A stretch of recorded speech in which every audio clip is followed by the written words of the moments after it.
Greetings, brothers and sisters, greetings. First and foremost, we must acknowledge our Heavenly Father, Yahweh, through His only begotten Son, Yahushua, for allowing this word to come out. I hope you sincere brothers and sisters are truly edified by today's word.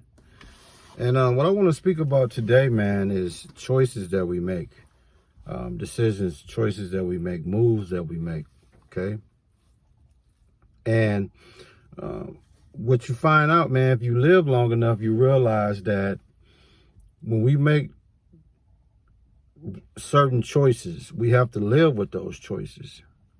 You know, you make certain decisions, you make certain choices, you have to live with those, okay? And what I'm seeing a lot today is we're getting the retribution of our bad choices. So, brothers and sisters, understand, when you pause and think about why you're going through whatever particular situation you're going through, backtrack, retract your steps and say, okay, I chose to deal with this situation. So the fact that you chose to deal with that, whatever that situation is, you have to understand what comes with that choice. Some of the things that we do, fellas, brothers and sisters, when we make certain choices, we have to be mindful and understand what could potentially come with those choices, come with those decisions.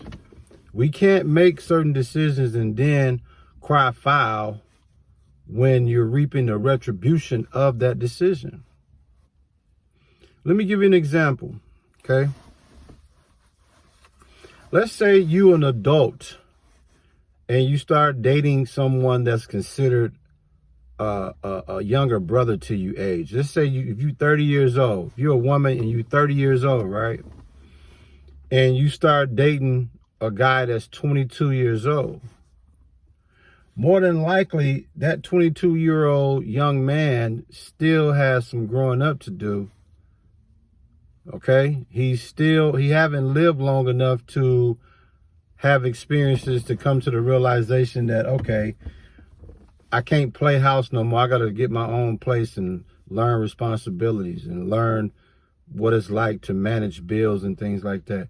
At 22 years old, he might not be there yet. He's more than likely not going to be there yet.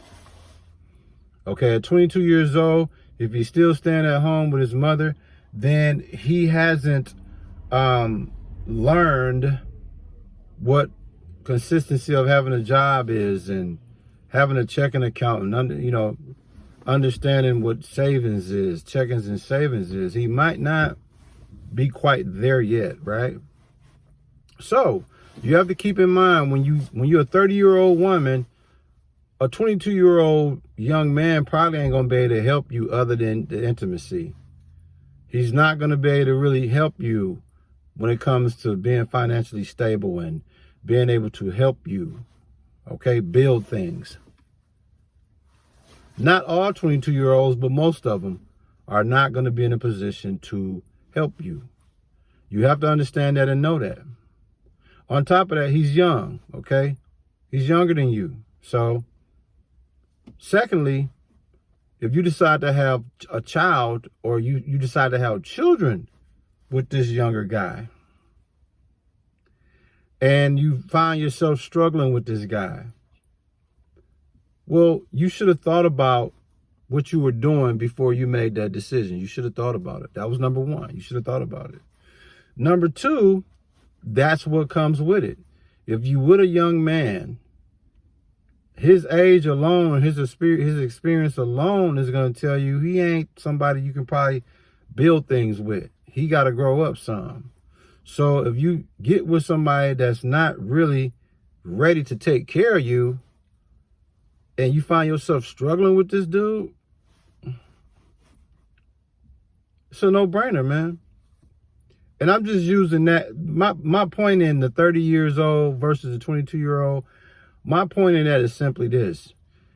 If you get with someone that's more likely not on the same level as you in regards to get up, in regards to wanting things in life, in regards to working, in regards to keeping a stable job, in regards to understanding and valuing food, shelter, transportation, and finances.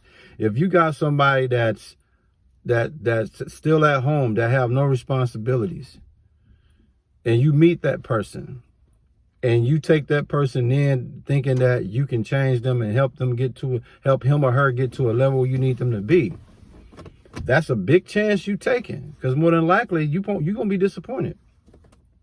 So my point is, man, focus on making the right choices, because sometimes you get a negative outcome. Even those that's spiritual, that's trying to be spiritual law-abiding citizens. If you're a righteous person or you're trying to be righteous, you got to make a righteous decision, righteous choices.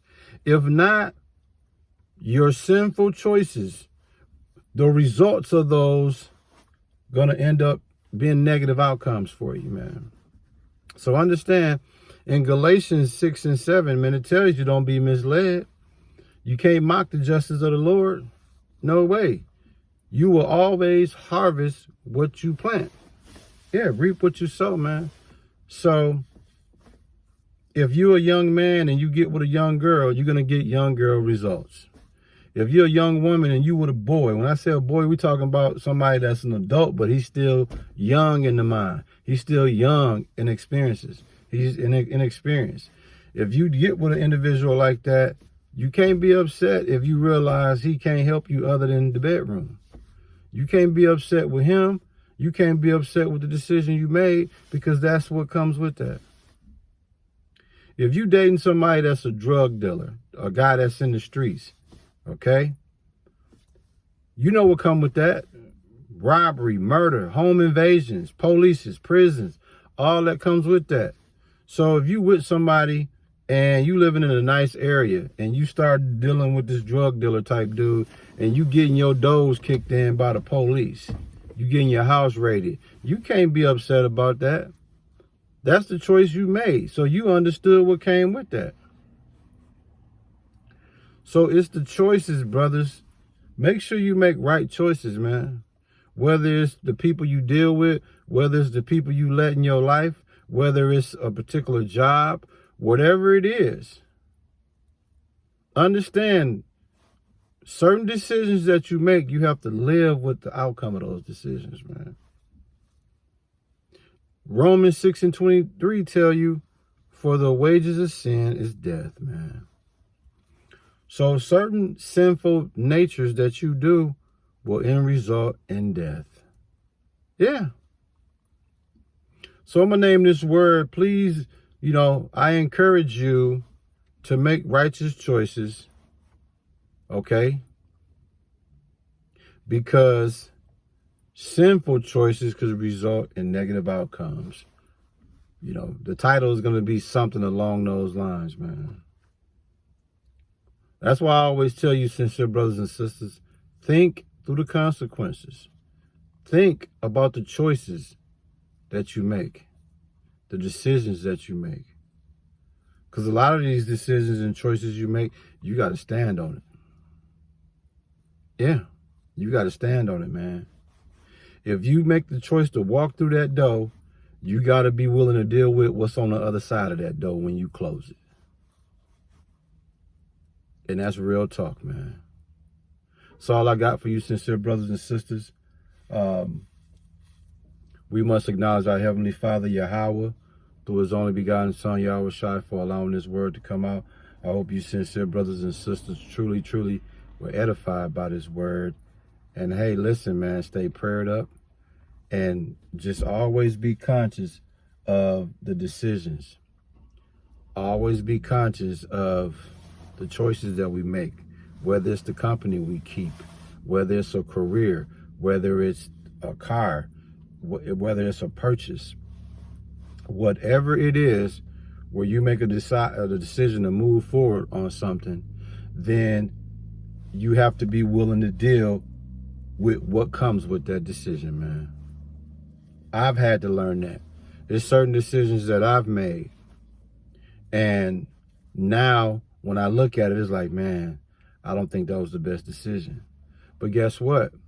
I have to live with that decision and understand that when I made that choice, this is what come with that. So understand, brothers and sisters, I'm not telling you what to do and what not to do. But what I'm saying is, when you make certain choices that we make, and when the outcome come out totally different than what you planned on it being, you can't be mad at that. Why? Because that's what potentially come with certain decisions we make. Yeah. That's just like if, you try to help your family, say you got a family member that fell on hard times, and you make a decision to let them stay with you for 3 months because you figure in 3 months they'll be back on their feet. Now it's 9 months. You damn near got to drag them out of your house. So you have to go back and say to yourself, was that the right decision, even letting them move with you? No, it wasn't. It wasn't. And so sometimes, brothers and sisters, we have to really think things through and say to ourselves, like, okay, what's the likelihood that this person gonna move with me, save enough money, get a job, save enough money, in 3 months, land enough money to get their deposit and move in first month's rent? What's the likelihood in 90 days they're gonna live up to that? You have to think about that. You have to say to yourself, like, okay, I'm taking a chance here because I usually don't let people live with me. But if I'm going to let this person live with me, I trust in 90 days they'll have their stuff together. And then 90 days come, what had happened was, then another 90 days, it's 6 months now. Then another 90 days, it's 9 months now. You got to live with that decision. You made the decision to trust and believe that this person will be on their feet after living with you after 90 days. So that's a decision you have to live with. Because somewhere in that decision, before you made that decision, you had to factor the fact is, what if this person ain't out of here in 3 months? How am I gonna deal with that?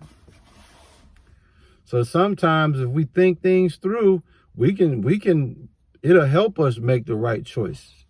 A lot of times if we're vulnerable, a lot of times if we're not in our right mind, we'll make a decision on something not really thinking it through. And then you realize after you done made the decision, oh, damn, man, I shouldn't have done that. Oh, you got to deal with what comes with that now. So think about the choices and the consequences that come with our choices. That's all I'm telling you, brothers and sisters. Again, I hope you sincere brothers and sisters were edified by this word. And we give all praises, glory, and honor to our Heavenly Father, Yahweh, through His only begotten Son, Yahushua, for allowing this word to come out. It's the first day of the week, so-called Sunday. I hope y'all have a blessed week. Do something positive. Do something that please the Lord.